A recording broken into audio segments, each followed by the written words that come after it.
kú àsìkò yìí ẹ̀yin olólùfẹ́ Ẹwà Àṣà TV ẹ káàbọ̀ sórí ètò ẹ̀kọ́ èdè Yorùbá èmi ọmọ ìyá yín náà ni orúkọ mi ò tí ì yí padà ìyáàfin Àlàkẹ́ Oníyèsé ṣe ń bá wa mójútó àwọn ẹ̀kọ́ èdè Yorùbá tí à ń ṣe lọ lẹ́yìn àmọ́kọ́ bá ṣe ń pe àwọn ọjọ́ nínú èdè Yorùbá.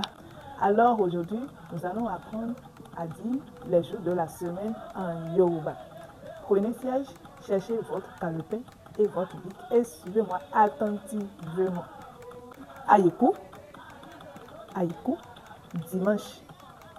Ajé, ajé, lundi.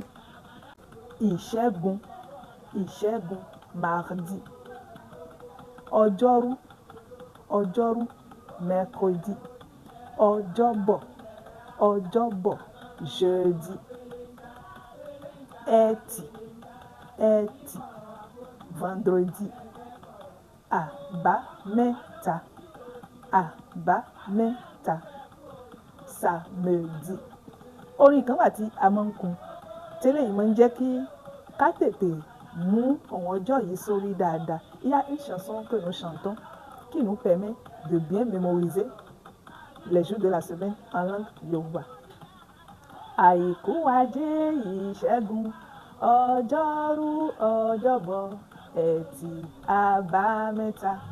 Àìkú, ajé, ìṣẹ́gun, ọjọ́rú, ọjọ́bọ̀, ẹtì, àbámẹ́ta. Kò ní jù báyìí lọ lọ́jọ́ tèmi ẹ jẹ́ ká tún pàdé ní ọjọ́ míì ọjọ́ rẹ̀ lórí ẹ̀kọ́ èdè Yorùbá. Ó dìgbà. Alors nous allons nous arrêter ici ce jour. Suivez-nous, aimez ce que nous faisons, partagez et prenez rendez-vous pour un autre cours de langue Yoruba. Merci, bye bye.